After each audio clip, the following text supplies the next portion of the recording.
اللهم صل على محمد وآل محمد وعجل فرجهم الشريف. أعوذ بالله من الشيطان الرجيم. بسم الله الرحمن الرحيم. الحمد لله كما هو أحلى. الحمد لله رب العالمين.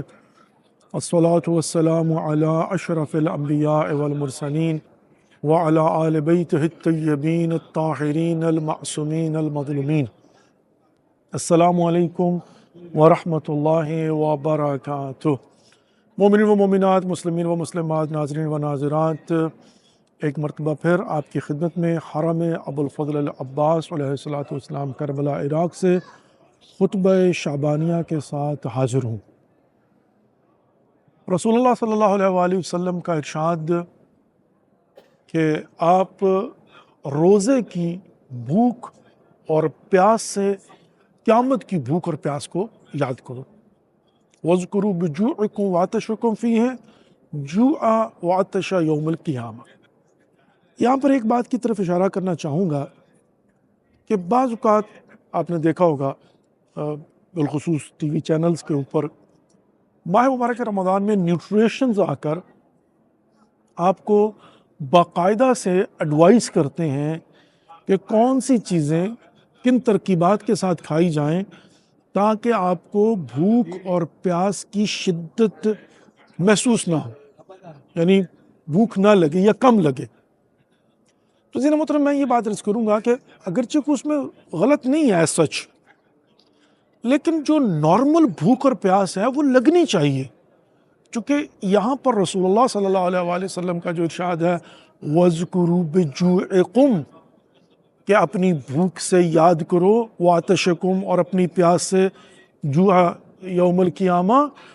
تو ڈیفینیٹلی اگر آپ کو بھوک ہی نہیں لگے گی، اگر آپ کو پیاس نہیں لگے گی، تو جو ایک روزے کا فلسفہ ہے کہ آپ کو قیامت کی بھوک اور پیاس یاد آ جائے، وہ یاد کہاں سے آئے گی؟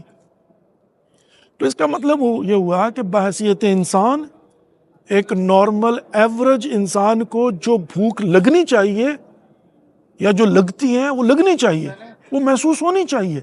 یہ فلسفہ ہے روزے کا. آپ روٹین میں جو کھانا ہے وہ کھائیں. ایکسٹرا آرڈینری سپورٹو جو ہے نا وہ نیوٹریشن جو بھی لینا ہے آپ نے سپلیمنٹ کے طور پر، وہ صحیح نہیں ہے، وہ ریکمینڈڈ نہیں ہے. کیوں؟ اس لیے کہ آپ کو مثال کے طور پر اگر بندہ جو ہے نا وہ صبح ایسی نیوٹریشنز لے کے جس سے پورا دن بھوک نہیں لگے گی، نہ پیاس لگے گی، اور اپنے آرام سے کام کیے جا رہا ہے اور یہاں روزہ رکھ کے سو گیا آرام سے، تو پھر وہ یہ فلسفہ کہاں جائے گا؟ پھر یہ یاد کہاں سے ہوگی؟ اچھا، اب نمبر ایک تو کیا ہے، وہ یہ ہے کہ آپ کو بھوک اور پیاس کی شدت سے قیامت کی بھوک اور پیاس کی شدت یاد آنی چاہیے. آپ کو پتہ لگنا چاہیے کتنا مشکل ہے بھوک برداشت کرنا. تو قیامت کے دن بھوک کیسے برداشت کروں گا؟ تو کچھ انتظام کروں. یہاں کی پیاس برداشت نہیں ہو رہی تو قیامت کے دن کی پیاس کیسے برداشت ہوگی؟ آج کا دن اور قیامت کا آپ جانتے ہیں نا کہ برزخ کے اور قیامت کے دن کے متعلق کہا جاتا ہے کہ وہ کانا مقدار 50,000 سنہ. وہاں کا ایک دن یہاں کے 50,000 سال کے برابر ہیں. تو اگر بندہ ایک دن بھوک اور پیاس برداشت نہیں کر سکتا تو وہ اس 50,000 سال والی بھوک اور پیاس کیسے برداشت کرے گا؟ تو ڈیفینیٹلی پھر انسان کوشش کرے گا. تو یہی تو فلسفہ ہے. لیکن اگر آپ نے سپورٹو نیوٹریشنز لے لی اور اب آپ جو ہے نا بالکل بے فکر ہو کر، نہ آپ کو بھوک لگ رہی نہ پیاس لگ رہی، اور آپ کیا ہے مجھے تو پتہ نہیں چل رہا، اچھا روزہ کو سخت بھی ہوتا ہے، تو وہ فلسفہ ختم ہوا. نمبر ایک. نمبر دو، اگلا جملہ اس کا کیا ہے؟ اگلا جملہ اس کا کیا ہے؟ وَارْحَمُوا صِغَارَكُمْ وَاقْرَؤُوا كِبَارَكُمْ وَتَصَدَّقُوا عَلَىٰ فُقَرَائِكُمْ وَمَسَاكِينِكُمْ. اب اس کے بعد کہ وَتَصَدَّقُوا عَلَىٰ فُقَرَائِكُمْ، جب آپ کو شدت کا اندازہ ہوگا تو پھر اگلا جملہ کیا ہے کہ صدقہ دو فقراء اور مساکین کو، اپنی خوشیوں میں شامل کرو. دیکھیں، ایک ہے واجب، خمس واجب ہے، وہ تو آپ نے دینا ہی دینا ہے، صاحب امام صاحب سادہ. ایک ہے زکوٰۃ. اگر آپ کے پاس سونا ہے، چاندی ہے، بھیڑ ہے، بکری ہے، اونٹ ہے، گائے ہے، گندم ہے، جو ہے، گندم ہے، چاول ہے، جو مطلب نصاب ہے نا آپ کے پاس زکوٰۃ کا، تو آپ نے زکوٰۃ 2.5% دینی ہی دینی ہے. وہ تو واجب ہے،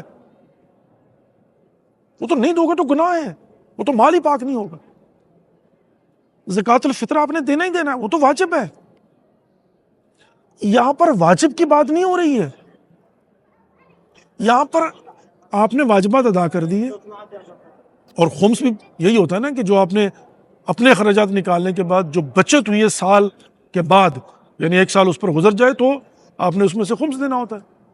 اچھا ایک کا واجب تو ہو گیا، یہاں پر بات ہو رہی ہے وہ تصدقوا علی فقرائکم، کہا کہ فقراء کو صدقہ دو، یعنی ریکمینڈڈ صدقہ دو، ان کی بھوک اور پیاس کا خیال رکھو. اور ماہ مبارک رمضان میں ہم دعا مانگتے ہیں، اللہم ادخل علی اہل قبور سرور، اللہم اغن کل فقیر، اللہم اشب کل جائن، اللہم البس کل عریان، اللہم اغذ کل دین. تو یہاں پر سب سے پہلی بات تو یہ ہے کہ میں اللہ رب العزت کی بارگاہ میں کہنے سے پہلے یہ دیکھوں کہ میں خود جو ہوں وہ کیا کر رہا ہوں، کیا دے رہا ہوں. اللہم اشب کل جائن، جو بھوکا پروردگار اس کو پیٹ بھر کے کھانا کھلا دے. تو پہلے میں دیکھوں نا میں نے کیا دیا کسی فقیر کو، کسی مسکین کو، کسی محتاج. تو یہاں پر اگلا جملہ یہ ہے کہ وَتَصَدَّقُوا عَلَىٰ فُقَرَائِكُمْ وَمَسَاكِينِكُمْ، ہم اس بات کا خیال رکھیں کہ مسکینوں اور فقیروں کو صدقہ دیں، خیرات دیں، ان کو لباس دیں، ان کو کھانا کھلائیں، ان کی ضروریات کا خیال رکھیں. تو یہ ماہ مبارک رمضان در حقیقت ریمائنڈر بھی ہے. اور اصل فلسفہ ماہ مبارک رمضان یہی ہے کہ جب آپ کنٹرول سیکھ لیتے ہیں تو پھر اپنی ڈیزائر کو کنٹرول کر کے دوسروں کو کیسے دینا ہے. اللہ رب العزت آپ کی ہم سب کی توفیقات خیر میں اضافہ فرمائے، آپ کو اور ہم سب کو اجر عظیم فراوان نصیب فرمائے، آمین یا رب العالمین. والسلام علیکم ورحمۃ اللہ وبرکاتہ. خدا حافظ.